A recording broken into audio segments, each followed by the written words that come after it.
অবশেষে সন্দীপ ঘোষের মামলায় হ্যস্তন্যস্ত কলকাতা হাইকোর্টের ডিভিশন বেঞ্চের বিচারপতি জয়মাল্য বাগচির ডিভিশন বেঞ্চের অবশেষে সন্দীপ ঘোষকে নিয়ে চরম নির্দেশ, কড়া পর্যবেক্ষণ বিচারপতি জয়মাল্য বাগচির ডিভিশন বেঞ্চের।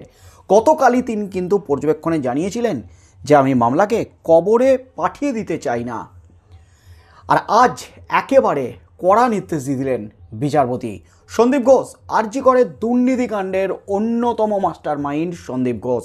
শুধু আরজি করে দুর্নীতিকাণ্ড নয়, তার সাথে সাথে আরজি করে খুন এবং ধর্ষণ কাণ্ডের প্রমাণ লোপাটের দায়ে গ্রেপ্তার হয়েছেন সন্দীপ ঘোষ। তবে আরজি করে খুন এবং ধর্ষণ কাণ্ডের প্রমাণ লোপাটের যে চার্জশিট, যে মামলার চার্জশিট, সেই চার্জশিট দিতে পারেনি সিবিআই, তাই সন্দীপ ঘোষ জামিন পেয়েছেন সেই মামলায়। কিন্তু আরজি করে দুর্নীতি মামলায় ওতপ্রোতভাবে জড়িত সন্দীপ ঘোষের বিরুদ্ধে 25,000 পাতার নথি জমা দিয়েছে চার্জশিটে সিবিআই। আর তাতেই কিন্তু চরম বিপাকে, চরম অস্বস্তিতে, চরম ফ্যাঁসাতে সন্দীপ ঘোষ। আর কিন্তু শেষ রক্ষা হলো না। চার্জ গঠন আটকাতে মরিয়া হয়ে বিভিন্ন আদালতে ছোটাছুটি করছেন সন্দীপ ঘোষ। সিঙ্গেল বেঞ্চে দুবার ধাক্কা খেয়েও ফের প্রধান বিচারপতির এজলাসে গেছেন। তারপর আবারও বিচারপতি জয়মাল্য বাগচির এজলাসে মামলা দায়ের করেছেন সন্দীপ ঘোষ। তবে এবার কিন্তু সন্দীপ ঘোষের মামলায় একেবারে চরম সিদ্ধান্ত, চরম নির্দেশ বিচারপতির। সন্দীপ ঘোষের চার্জ গঠন মানে বিচার প্রক্রিয়া শুরু, এবং বিচার প্রক্রিয়া শুরু মানেই শাস্তি। শাস্তির মুখে সন্দীপ ঘোষ। অবশেষে আরজি করে দুর্নীতিকাণ্ডের মামলায় শাস্তির মুখে সন্দীপ ঘোষ। এখনও কিন্তু পড়ে রয়েছে আরজি করের খুন এবং ধর্ষণ কাণ্ডের প্রমাণ লোপাটের মামলা। খুন এবং ধর্ষণ কাণ্ডে প্রত্যক্ষভাবে জড়িত না থাকলেও প্রমাণ লোপাটের দায়ে গ্রেপ্তার হয়েছিলেন সন্দীপ ঘোষ, এবং তার বিরুদ্ধে একাধিক তথ্য প্রমাণ সামনে এনেছিল সিবিআই। তবে সিবিআই এখনও পর্যন্ত চার্জশিট দেয়নি সেই মামলায়। চার্জশিট দেওয়ার তোড়জোড় চলছে এমনই কিন্তু দাবি। তবে এই নিয়ে কিন্তু বিতর্কের মুখে পড়েছেন সিবিআই আধিকারিকরা, আদালতে ধাক্কা খেয়েছেন, আদালতে ভৎসনার মুখে পড়েছেন। তার সাথে সাথে নির্যাতিতা চিকিৎসকের বাবা মা, তারা কিন্তু সিবিআইয়ের বিরুদ্ধে কলকাতা হাইকোর্ট এমনকি সুপ্রিম কোর্টেরও দ্বারস্থ হয়েছেন এই কাণ্ড নিয়ে। আর তার মধ্যেই এবার আরজি কর কাণ্ডে ঘুরে গেল খেলা।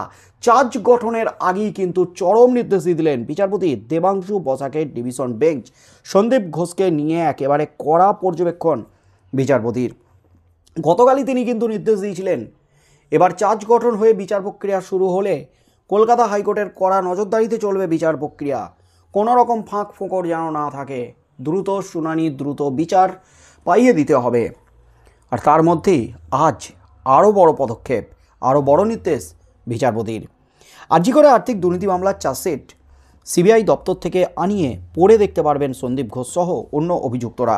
তাদের সেই সময় দেওয়া হবে আজ, এমনটাই জানিয়ে দিল কলকাতা হাইকোর্ট। সন্দীপের চার্জশিট সংক্রান্ত প্রয়োজনীয় নথি দিতে হবে সিবিআইকে। আগামী মঙ্গলবার এই মামলা আবার শুনবে কলকাতা হাইকোর্ট।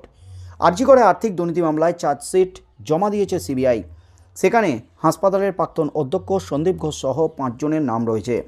হাইকোর্টের সিঙ্গেল বেঞ্চ নির্দেশ দিয়েছিল 7 দিনের মধ্যে এই মামলার চার্জ গঠন করতে হবে সিবিআইকে।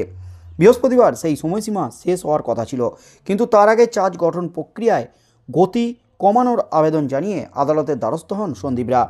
সিঙ্গেল বেঞ্চের পর দুবার সেই আর্জি খারিজ হয়ে যাওয়ার পর বৃহস্পতিবার মামলা যায় হাইকোর্টের বিচারপতি জয়মাল্য বাগচি এবং বিচারপতি শুভেন্দু সামন্তর ডিভিশন বেঞ্চে। তারা সিবিআইয়ের চার্জ গঠনের প্রক্রিয়া নিয়ে প্রশ্ন তোলেন, জানান অভিযুক্তদের প্রয়োজনীয় নথি দিতে সময় দিতে হবে, এটা তাদের আইনি অধিকার।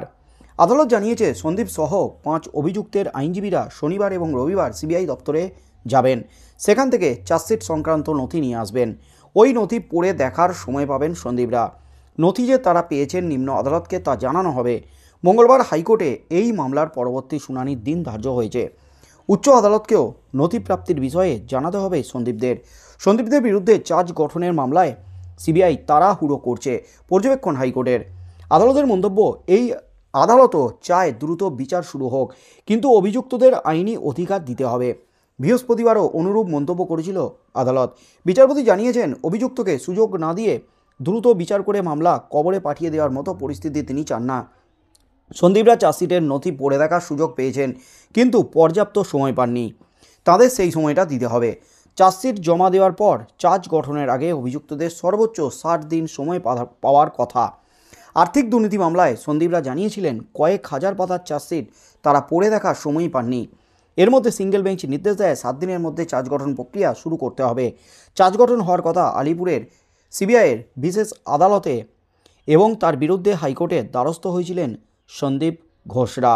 আর সেই মামলাতেই কিন্তু ঘুরে গেল খেলা। এবার সন্দীপ ঘোষের মামলায় বড় নির্দেশ বিচারপতি জয়মাল্য বাগচির ডিভিশন বেঞ্চে।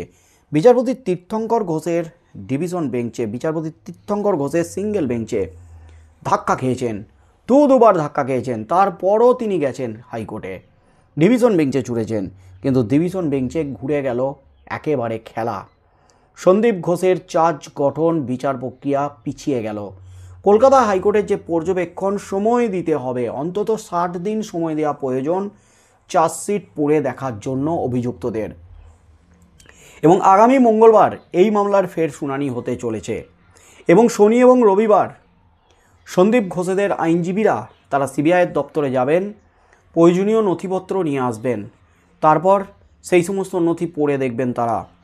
এবং আদালত শেষ পর্যন্ত কত দিন সময় দেয় সন্দীপ ঘোষদের চার্জশিট পড়ে দেখার জন্য। 25,000 পাতার চার্জশিট, 25,000 পাতার নথি। তার মানে সন্দীপ ঘোষেদের বিরুদ্ধে কিন্তু আঁটো তথ্য প্রমাণ জোগাড় করেছে সিবিআই আধিকারিকরা। অর্থাৎ সিবিআই যে দুই ধরনের তদন্ত চালাচ্ছিল, একদিকে যেমন আর্থিক দুর্নীতির তদন্ত আরজি করের, তার সাথে সাথে সমান্তরালভাবে চালাচ্ছিল আরজি করে খুন এবং ধর্ষণ কাণ্ডের তদন্ত। আরজি করের দুর্নীতিকাণ্ডের তদন্তে 25,000 পাতার চার্জশিট জমা দিয়েছে সিবিআই। তাই কি আরজি করে খুন এবং ধর্ষণ কাণ্ডের তদন্তে প্রমাণ লোপাটের দায়ে যে সন্দীপ ঘোষ গ্রেপ্তার হয়েছিলেন তার চার্জশিট দিতে পারেনি সিবিআই? সিবিআই কেন চার্জশিট দেয়নি সেই নিয়ে প্রশ্ন উঠে গেছে। সিবিআই কি অভিযুক্তদের আড়াল করার চেষ্টা চালাচ্ছে? অভিযুক্তদের আড়াল করার চেষ্টা করছে সিবিআই? এই প্রশ্নগুলো কিন্তু উঠে গেছে বিভিন্ন আদালতে। তিলোত্তমার বাবা মা থেকে শুরু করে তার পরিবার এই প্রশ্নগুলোই কিন্তু তুলে দিয়েছেন। তাই আগামী দিনে এই মামলায়, এই আরজিকর মামলায় কি হতে চলেছে, সন্দীপ ঘোষেদের যে সময় দিলেন বিচারক, সন্দীপ ঘোষরা সময় পাওয়ার পর এবার কি চার্জ গঠন পিছিয়ে দেওয়ার জন্য আবারও নতুন করে কোনো ফন্দি আঁটবেন, নতুন করে আইনের ফাঁকগুলো বেরোনোর চেষ্টা করবেন, নাকি এরপর বিচারপতি যা নির্দেশ দিয়েছেন কলকাতা হাইকোর্টের কড়া নজরদারিতে চলবে বিচার প্রক্রিয়া? সেখানেও কিন্তু ফাঁদে পড়ে গেছেন সন্দীপ ঘোষ। কলকাতা হাইকোর্টের নজরদারিতেই চলবে সমস্ত কিছু বিচার প্রক্রিয়া, সাক্ষ্য গ্রহণ প্রক্রিয়া, তাতেই ফ্যাসাদে সন্দীপ ঘোষ। তাই শেষ পর্যন্ত কি নির্দেশ দিতে চলেছেন বিচারপতি জয়মাল্য বাগচির ডিভিশন বেঞ্চ? কতদিন সময় দেন সন্দীপ ঘোষেদের? কবে চার্জ গঠন হয়, কবে বিচার প্রক্রিয়া শুরু হয়, কবে শাস্তি পান সন্দীপ ঘোষ? সেদিকেই চোখ থাকবে গোটা রাজ্যের।